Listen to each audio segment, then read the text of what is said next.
하나님, 제가 원합니다. 제 소원입니다. 제 바람입니다. 저의 간절한 열망입니다. 하나님, 생명을 주십시오. 왜 하나님한테 생명을 달라고 하나님한테 이야기를 할까요? 물은 다른 데서도 나오고 떡은 다른 데서도 구할 수 있을지 모르지만 생명을 주실 수 있는 분은 하나님 한 분밖에 없으시고,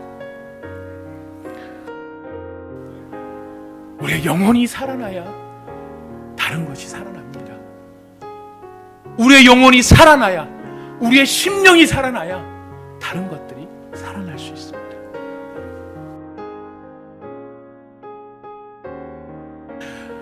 우리 하나님께서는 말씀하시면 그 말씀대로 반드시 이루시는 바로 그런 능력의 하나님이십니다. 그래서 성경의 언어의 시제를 보면 참 재밌는 일이 있는데요. 하나님께서 미래에 이루실 일을, 그리고 앞으로 되어질 일인데, 앞으로 되어질 일, 바로 그 일을 과거형으로 표현할 때가 있다는 겁니다. 아직 이루어지지도 않는 미래의 상황이지만 왜 과거형으로 표현할까요?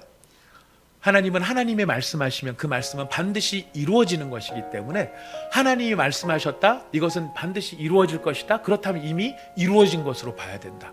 그래서 과거형으로 표시하는 때가 있다는 것입니다. 여러 군데가 있는데 제가 그 중에 하나만 제가 읽어드리면은 에베소서 2장에 나오는 말씀인데 제가 읽어드리겠습니다. 전에는 우리도 다 그 가운데서 우리 육체의 욕심을 따라 지내며 육체와 마음에 원하는 것을 하여 다른 이들과 같이 본질상 진노의 자녀이었더니, 긍휼이 풍성하신 하나님이 우리를 사랑하신 그 큰 사랑을 인하여 허물로 죽은 우리를 그리스도와 함께 살리셨고, 너희는 은혜로 구원을 받은 것이니라. 또 함께 일으키사 그리스도 예수 안에서 함께 하늘에 앉히시니, 이는 그리스도 예수 안에서 우리에게 자비하심으로써 그 은혜의 지극히 풍성함을 오는 여러 세대에 나타내려 하심이라. 이런 장면이 나옵니다. 자, 여기에서 보면 다른 것은 저희가 사실 이렇게 좀 생각을 해서 읽어보시면 다른 건 다 이해가 돼요. 근데 이 대목이 참 신기합니다. 또 함께 일으키사 그리스도 예수 안에서 함께 하늘에 누구를 앉히셨습니까? 누구를 앉히셨는가? 우리를 앉히셨다라는 거예요. 근데 지금 우리는 어디에 앉아 있어요? 역삼동 예배당 안에 앉아 계시잖아요. 근데 지금 성경은 뭐라고 얘기하시냐면은, 하나님께서 우리를 그리스도와 함께 일으키셔서 그리스도 예수 안에서 이미 하늘에 앉히셨다라고 이야기를 하시는 거예요. 왜 이렇게 표현할까요? 그것은 하나님이 말씀하시면 그 말씀대로 되니까, 이루어지니까. 근데 그런 우리의 경험과 상관없이 지금 사도 바울은 이미 우리는 하늘 보좌에 앉았다라고 이야기를 해요. 왜요? 그것은 우리가 그 보좌에 올라가는 것이 아니라 하나님이 우리를 보좌에 앉히시는 분이시고, 하나님이 앉히시겠다 했으면 앉히시고야 만다라는 것이. 이 여자는 진짜 바닥으로 내려간 것이고 아무것도 없는 바로 그 자리, 놀랍게도 그곳에, 사람들이 돌보지 않는 그곳에 누가 찾아오십니까? 하나님이 찾아오신 것입니다. 엘리야를 통하여 하나님이 찾아오신 것입니다. 우상의 거짓과 속이는 우상들의 가득한 그 허상의 세계 가운데 아무도 돌보지 않는 그곳에 낮고 천한 이방 여인 가운데 하나님께서 엘리야를 통하여 찾아가셨습니다. 이것이 또한 하나님의 은혜인 것이죠. 이건 뭐냐면, 하나님께서 지금 이 여인한테 믿음을 요구하시는데, 믿음을 요구하시는 하나님의 모습을 가만히 보면 하나님은 합리성을 앞세우지 않고 신뢰와 경외함을 앞세우고 있다는 것을 살펴볼 수 있습니다.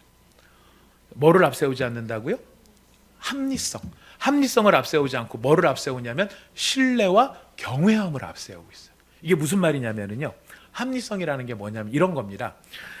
사르밧 과부의 모자한테 이렇게 말할 수도 있잖아요. 자, 가서 그 떡으로, 그 가루와 기름으로 떡을 먼저 만들어 먹어봐라. 그러면 그 밑바닥에 또 가루가 생기고 또 기름이 생길 거다. 그러면 그걸 가지고 나한테 만들어 가지고 와라. 하나님이 얼마나 능력이 있으시고 하나님이 얼마나 믿을 만한 분이시냐. 여러분, 이렇게 말하면 얼마나 좋겠어요. 그렇지 않겠습니까? 근데 지금 엘리야를 통해서 하나님은 뭐를 요구를 하십니까? 먼저 떡부터 갖고 오라는 거예요.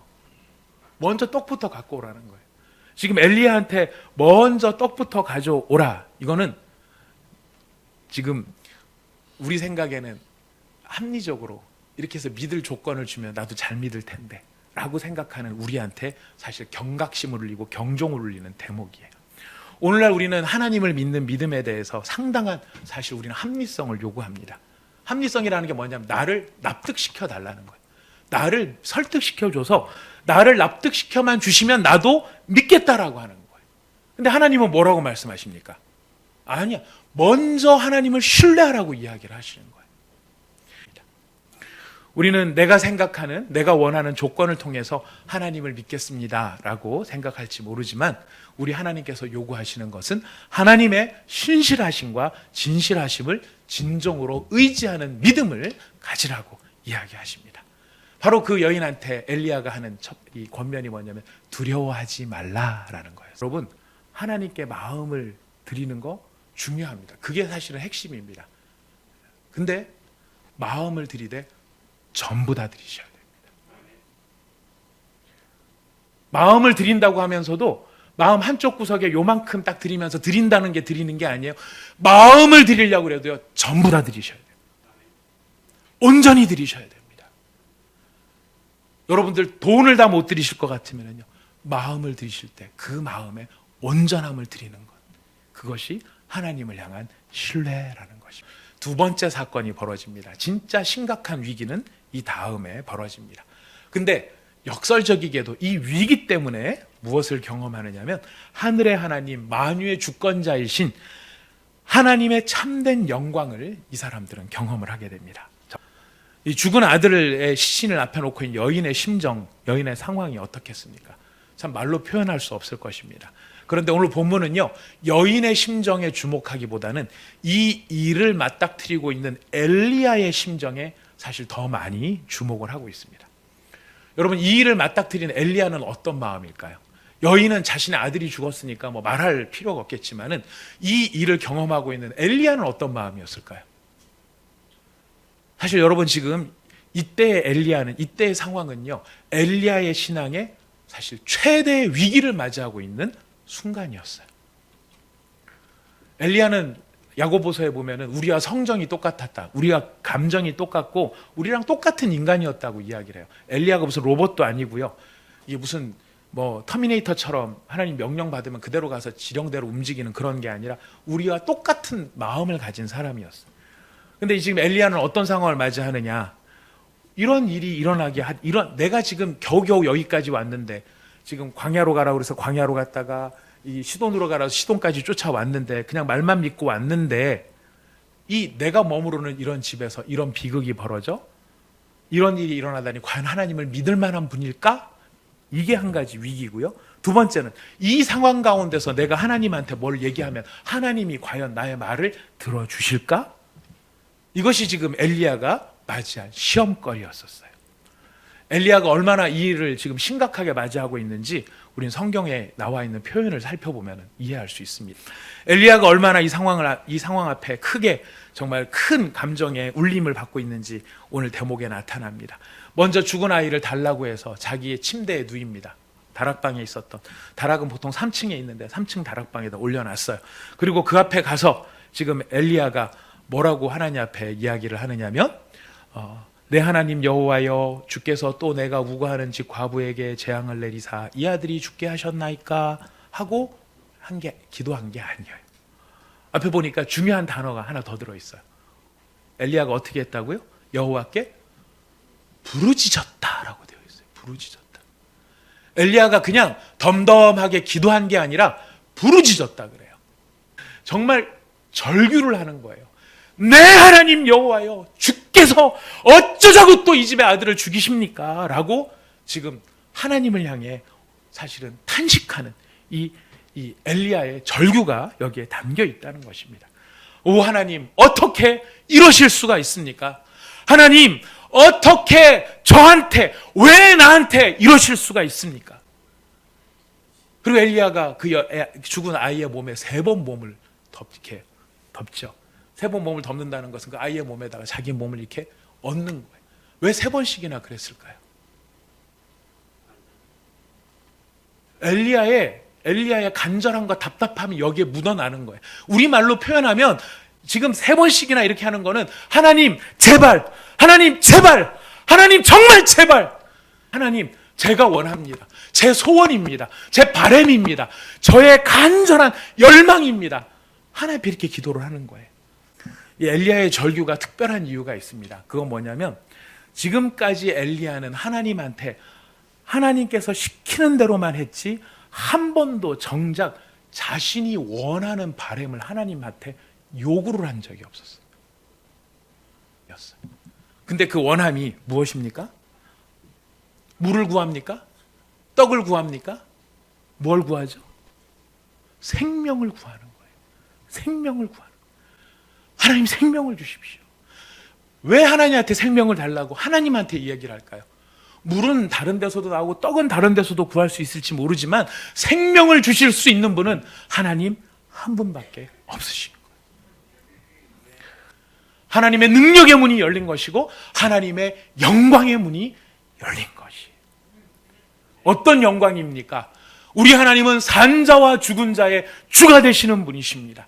생명의 주권자이십니다. 자신의 주권대로 모든 일을 이루실 수 있는 하나님이십니다. 그 하나님의 권능은 우리 눈에 보이는 이 세상에 국한된 것이 아니라 지금 이 세상에 살고 있는 사람뿐만 아니라 그 전에 이 세상에 살았던 사람들까지도 여전히 통치하시고 다스리시는 주권자, 그분이 하나님이신데 그 하나님의 영광이 이 순간 이 자리에서 나타난 것이. 여러분, 여러분의 영혼을 위하여 절규해 보신 적이 있으십니까?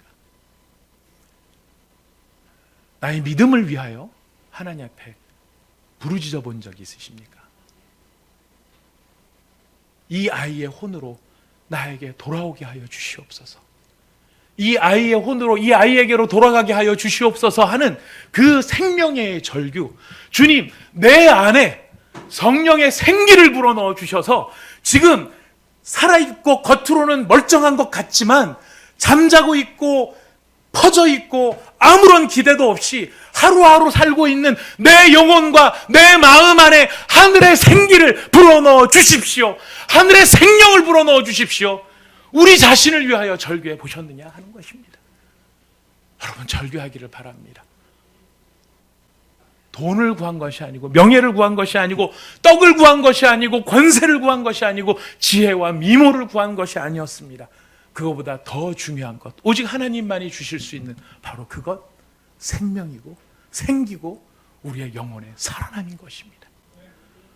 우리의 영혼이 살아나야 다른 것이 살아납니다. 우리의 영혼이 살아나야, 우리의 심령이 살아나야 다른 것들이 살아날 수 있습니다. 내가 살아야 나머지가 살지요. 내가 살아야. 아내가 답을 못 주고요. 남편이 답을 못 줘요.